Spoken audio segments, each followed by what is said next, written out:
Hello students, I am नवीन।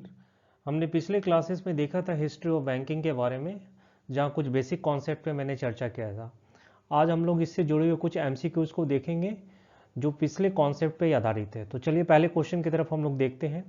पहला question है, in which year the first bank of Hindustan was established. मतलब इसमें बोला जा रहा है कि जो फर्स्ट बैंक जो भारत में कार्यरत थे बैंक ऑफ हिंदुस्तान के रूप में, उसका इस्टेब्लिशमेंट कब हुआ।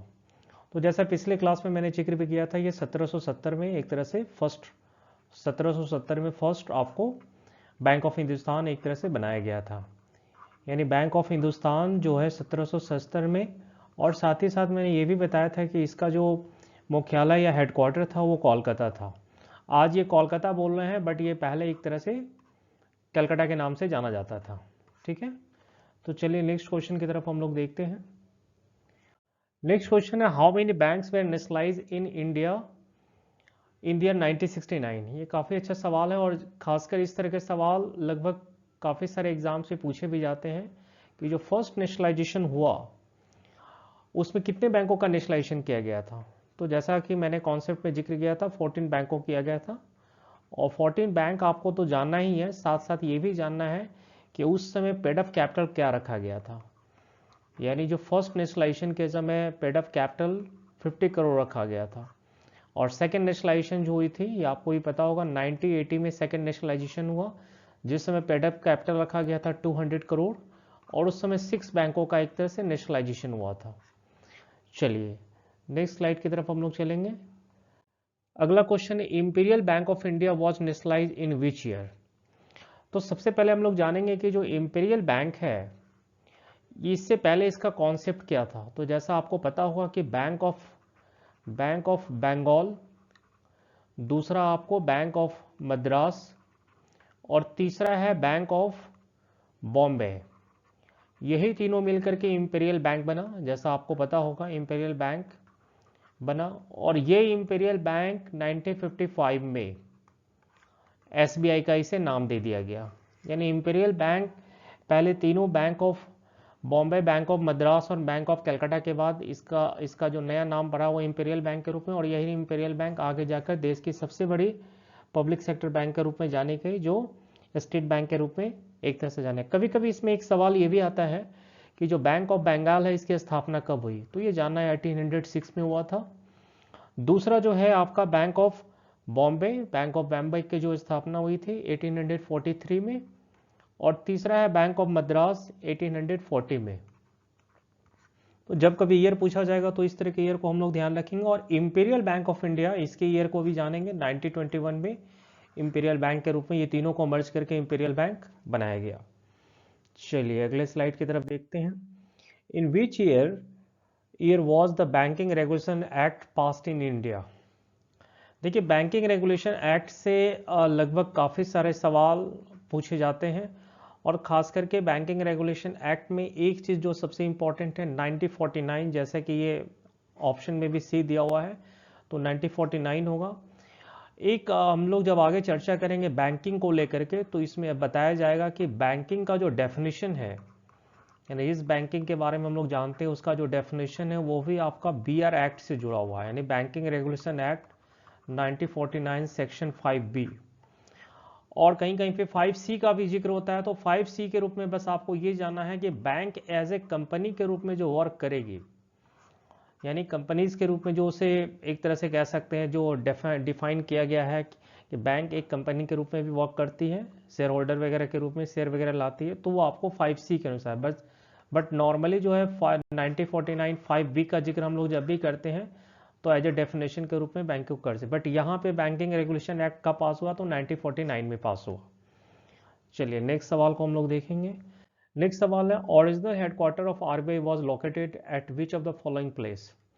देखिए यहाँ दो ऑप्शन है, तो दो ऑप्शन से आपको घबराना नहीं है। अगर हम आरबीआई के पहले के हेडक्वार्टर का जिक्र करेंगे, यानी बिफोर इंडिपेंडेंट, तो बिफोर इंडिपेंडेंट की जब हम बात करेंगे तो उस समय हेडक्वार्टर था कोलकाता था, जिसे हम आज कोलकाता बोल रहे हैं, बट एक तरह से प्रीवियस इसको हम कह सकते हैं कैलकाटा था। 1937 के बाद इसका हेडक्वार्टर बॉम्बे, जिसे हम अभी मुंबई बोलते हैं, तो यहाँ पे एज ए मेंशन नहीं किया हुआ है, बट यहाँ पे एक चीज़ है कि ओरिजिनल हेडक्वार्टर जो बोला जाता है, तो अगर हम ओरिजिनल हेडक्वार्टर की बात अगर हम करें तो ओरिजिनल हेडक्वार्टर के रूप में हम इसे कोलकाता कह सकते हैं, बट अगर एज ए प्रेजेंट की बात करेंगे तो अभी ये बॉम्बे है। चलिए नेक्स्ट सवाल को देखते हैं। नेक्स्ट सवाल है, in which date was the Reserve Bank of India established. तो रिजर्व बैंक ऑफ इंडिया के जो एस्टैब्लिशमेंट है 1 अप्रैल 1935 को, और इसमें एक एक्ट भी पूछा जाता है कि किस एक्ट के तहत, तो ये आपका आरबीआई एक्ट 1934 के तहत इसका एस्टैब्लिशमेंट है। और कभी कभी इससे जुड़ा हुआ एक क्वेश्चन आता है कि इसे नेशनलाइजेशन कब किया गया, तो 1949 में इसका नेशनलाइज किया गया। तो यहाँ 3 सवाल आ सकते हैं कि रिजर्व बैंक ऑफ इंडिया का एस्टैब्लिशमेंट कब है, तो 1 अप्रैल 1935, जो कि ऑप्शंस में ए होंगे। बट किस एक्ट के तहत है, तो आरबीआई एक्ट 1934, और साथ ही नेशनलाइजेशन कब किया गया, तो 1949 में इसका नेशनलाइजेशन किया गया 1 जनवरी। ये डेट भी याद रखना जरूरी है। चलिए नेक्स्ट सवाल को देखते हैं। नेक्स्ट सवाल है, in which among the following banks from the Imperial Bank of India in 1910, जैसे कि अभी पिछले क्वेश्चन में हमने जिक्र किया था, bank of Bombay, bank of Madras and bank of Bengal, ये तीनों मिला करके, तो यहाँ ऑप्शन आपका ऑल ऑफ एबव हो जाएगा। और बैंक ऑफ बॉम्बे जैसे कि पिछले अभी में मैंने जिक्र किया था, ये 1840 में, बैंक ऑफ मद्रास देखा जाए तो 1843, और तीसरा बैंक ऑफ वेल्म 1806। इसी को आगे जाकर आप इंपीरियल बैंक बोल सकते हो, और ये इंपीरियल बैंक 1921 में बना, और इसी के बाद में एक तरह से एसबीआई का नामांकन हुआ, जो देश की सबसे बड़ी सार्वजनिक बैंक के रूप में जानी जाती है, 1955। चलिए नेक्स्ट सवाल को देखते हैं। Reserve Bank of India was established under which among the following act. अभी पिछले सवाल में भी इस बात का ही हम लोग जिक्र किए थे कि ये आरबीआई एक्ट 1934, इस एक्ट के तहत ही रिजर्व बैंक ऑफ इंडिया की स्थापना की गई है। और जो एस्टैब्लिशमेंट है जैसे कि अभी बताया गया है 1 अप्रैल 1935, और साथ ही साथ इसका नेशनलाइजेशन जो है वो 1949। एक ऑप्शन यहाँ पे दिया हुआ है आरबीआई एक्ट 1926, दरअसल ये हिल्टन यंग कमीशन से जुड़ा हुआ है, जिस पे आगे हम लोग चर्चा करेंगे जब आरबीआई की क्लास लेंगे। तो यहाँ ऑप्शन आपका सी ऑप्शन हो जाएगा, यानी यहाँ पर आपके सी ऑप्शन हो जाएंगे कि reserve Bank of India was established under which of the following act, तो आरबीआई एक्ट 1934। चलिए अगले सवाल को हम लोग देखते हैं। नेक्स्ट सवाल है, schedule banks are classified into. काफ़ी अच्छा सवाल है। शेड्यूल बैंक को क्लासिफाइड जब हम करते हैं तो शेड्यूल बैंक के अंदर क्या क्या आ सकता है, तो इसके अंदर स्टेट बैंक आ जाएंगे, नेशनलाइज बैंक आ जाएंगे, रीजनल रूरल बैंक्स आ जाएंगे, फॉरेन बैंक्स आ जाएंगे, यानी इसके ऑप्शंस में आपका ई ऑप्शन हो जाएगा। इसको हम एक डायग्राम से समझ सकते हैं। ये आपका शेड्यूल बैंक हो गया। अब इसके अंदर आप इसको कह सकते हैं कॉमर्शियल बैंक, और इसके अंदर आप इसे आप नेशनलाइज बैंक को भी कह सकते हो, नेशनलाइज बैंक हो सकता है, एक तरह से देखा जाए तो आरआरबी भी हो सकती है, फॉरेन बैंक्स हो सकता है, और प्राइवेट बैंक हो सकता है। तो इस डायग्राम से क्लियर हो रहा है कि जितने भी आपके स्टेट बैंक हैं वो सभी शेड्यूल बैंक्स हैं, जितने भी आपके फॉरेन बैंक्स हैं वो सभी शेड्यूल बैंक्स हैं, जितने भी आरआरबी हैं वो सभी शेड्यूल बैंक्स के अंदर, यानी शेड्यूल बैंक के क्राइटेरिया को आपको फॉलो करना पड़ता है आरबीआई के सेकंड शेड्यूल को। तो यहाँ ऑप्शन आपके ई हो जाएंगे। चलिए नेक्स्ट सवाल को देखते हैं। क्वेश्चन नंबर 10 है, in 1980 how many banks we are nationalise. यह ऑप्शन आपका सी हो जाएगा। 1980 में 6 बैंकों का नेशनलाइजेशन हुआ, ठीक है, और उस समय जो पेड अप कैपिटल जैसा कि बताया गया है, पेड अप कैपिटल उस समय रखा गया था 200 करोड़, ठीक है। और 1969 में 14 बैंक का हुआ, उस समय पेड अप कैपिटल था आपको 50 करोड़। और अभी वर्तमान में जो पेड अप कैपिटल बोला जाता है वो अभी आपका 500 करोड़ है। तो करेंटली आपको जानना है कि करेंटली पेड अप कैपिटल अभी 500 करोड़ है, तो यहाँ ऑप्शन आपका सी हो जाएगा।